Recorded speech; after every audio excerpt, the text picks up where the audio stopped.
If you love winning and hate fun, this is probably the best meta deck in the game. With a 57% tournament win rate over 3,000 games, Greninja is a Stage 2 Water type with 120 HP. It has the ability Water Shuriken, letting you deal 20 damage to any of your opponent's Pokemon once per turn, whether they're on the bench or active. Greninja can deal 20 damage per turn safely from the bench, and can snipe low HP Pokemon for scores, as well as activating Cyrus. Greninja has a 60 damage attack, but it takes Water Energy, while in this deck we want to run Dark Energy only, so we can't use the attack.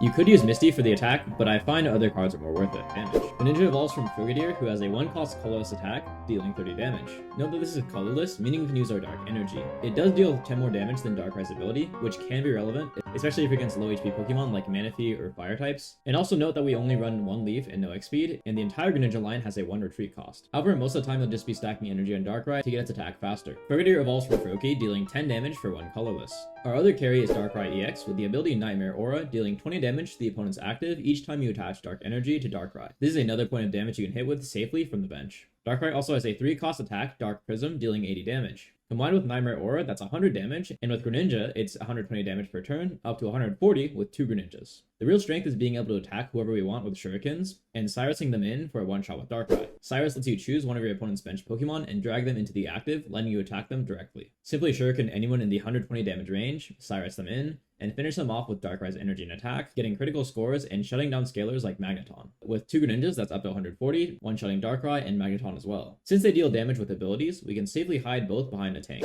Our top pick is Druddigon, a 100 HP tank with no weakness, who also has an ability dealing 20 damage back to anyone that attacks it and deals damage. This is a strong deterrent to a Pokemon attacking you, and can give you easy chip kills with Greninja and Darkrai if they do. You could also run Kangaskhan, a 100 HP colorless tank. It has a 1 energy attack that can deal 30 damage for each heads you flip out of 2. This can deal tons of damage for 1 energy, for example, every time one attacks me, and is great at beating through an opponent's Druddigon. It has a 3 retreat cost instead of Druddigon's 2, which is the same if you put an energy to attack plus leaf, compared to leafing out Druddigon. Do note though that Kangaskhan is weak to fighting. Regardless, the game plan is to poke the opponent behind a tank, evolve up Greninja, and finish them off with Darkrai. My tournament deck list, which I went 6 and 2 with, is 2 Greninja, 2 Frogadier, 2 Froakie, 2 Darkrai EX, and 2 Druddigon.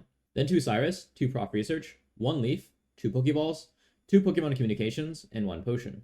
I run Potion over Cape here because if a Darkrai deals 20 damage to you and you Potion it back, you can't be Cyrus anymore. Whereas if you used Cape, you have the same effective HP, but you'll be missing 20 from your max, leaving you open to Cyrus. Potion may be better in tournament play, while Cape may be better in random games, where you might play against more Gyarados, Palkias, and one-shot Pokemon. Have you tried this deck? Are you awake? Can you not play this deck in my games?